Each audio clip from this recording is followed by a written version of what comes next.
Hello, this is Elliot from ETJ English. Today I'm going to be doing a little bit of a different lesson to what I've been doing recently on the YouTube channel. And today's lesson is actually going to be about some British things. I haven't really talked much about British things on this channel, and considering I'm from England and I am British, I thought it might be a good idea to teach you some more British English related language. So I've got a few phrases, a few slang words, and a few just things which you would hear a lot in England and other parts of the UK, and they are really useful for you if you like to travel, if you like British English. There could be all kinds of reasons why you might need to know these phrases, but these are the most useful and the most commonly used British sayings and phrases. So first up, we have the most common phrase of all of them, and this is simply just by saying, all right. It basically means, hello, how are you? It's our little way of saying hi to each other in England. If I see my parents, or if I see one of my friends, or even my girlfriend, I might just say, all right. And that is just a way of saying hello. If you said this to, let's say, an American person or somebody who doesn't know British English, this could be a little bit confusing for them. And the reason why is because all right is usually a word we say when we ask someone, are you all right? And that is like saying, how are you? Are you feeling okay? Is something wrong? If you said it to someone who lives outside of Britain and doesn't have that kind of British culture, they might not understand that you're trying to say hello. But it's really, really useful to know if you're coming to England or if you like the British language. Now, a lot of you know this next one, and it's probably another one of the most common British phrases, and this is just the word cheers. Cheers is a word we use when we toast, when we hit our glasses together when we have a drink. A lot of you know this one, and it's also a way of saying thank you. So if somebody did me a favor, if somebody did something for me, let's say I asked someone to make me a cup of tea, please, of course. They go and make the tea, they come back and bring the tea to me. I might say, cheers. Just a way of saying thank you. Really easy, really simple word to learn, and it will impress people when you use it, especially if you're not a native speaker. Another obvious word we have is the word mate. Now, this is used in England, this is used in Australia, this is used in a few other places, and it's simply just a way of saying my friend. So we could combine two of these words that we've learned already. We could say, all right, mate. And that's like saying, hello, my friend, how are you? You can also say, cheers, mate. And that's like saying, thank you, my friend. So we can combine these words together as well, which is really good. So those are the really kind of simple ones. Now I'm going to go into ones which you may have not heard before, but they are used a lot, especially if you're in England. So let's say somebody is talking to me, but I'm not really understanding what they're talking about. They're maybe talking about something which is a little bit too confusing for me, or I just don't really get what they're talking about. I might say to them, what are you on about? That's what are you on about? What it means is, what are you talking about? I don't understand what you are talking about. What are you on about?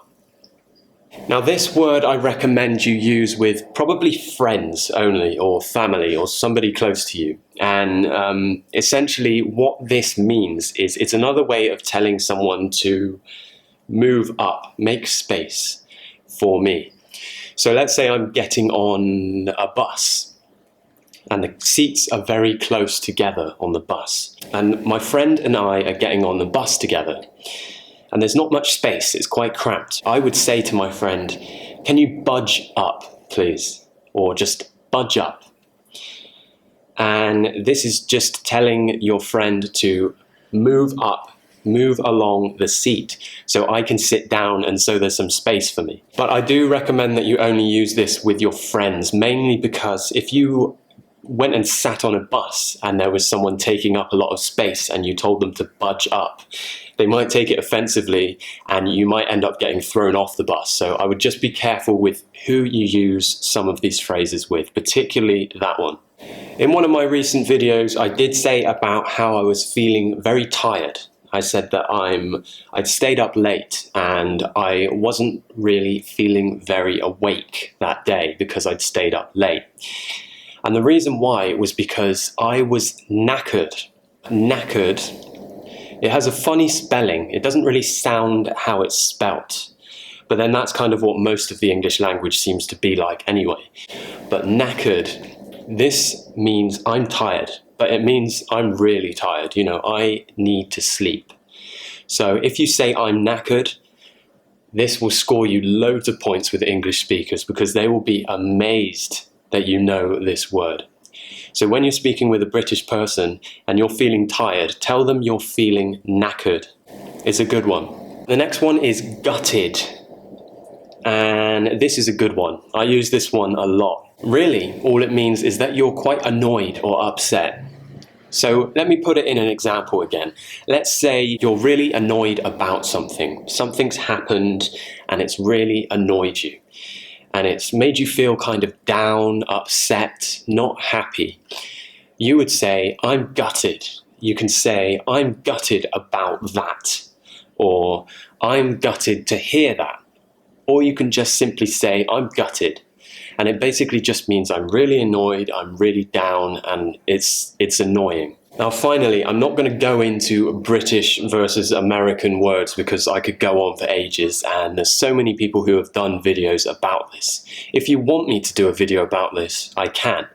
But I'm going to do one for you because this word has two meanings. It has two meanings in British English, and in American English, it means something, it doesn't mean anything. So the word is rubbish, the waste. For example, you've cooked something and you have some food left, you throw it in the bin, or the trash can, as Americans would say. Well, we call it rubbish. Any waste, anything that you give to the bin people to take away, we call this rubbish.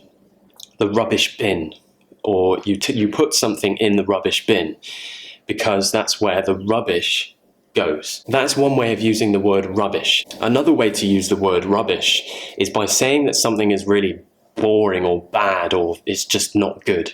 So you could say, oh, that was rubbish. Let's say you've heard a new song on the radio and you really don't like the song. You could turn around and say to your friend, that was rubbish. And that basically just means it was terrible.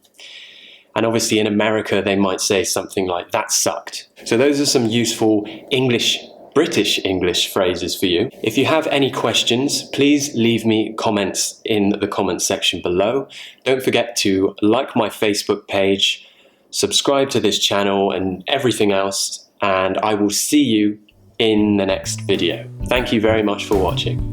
You, a shy person, do you get nervous when it comes to talking to other people, being around other people?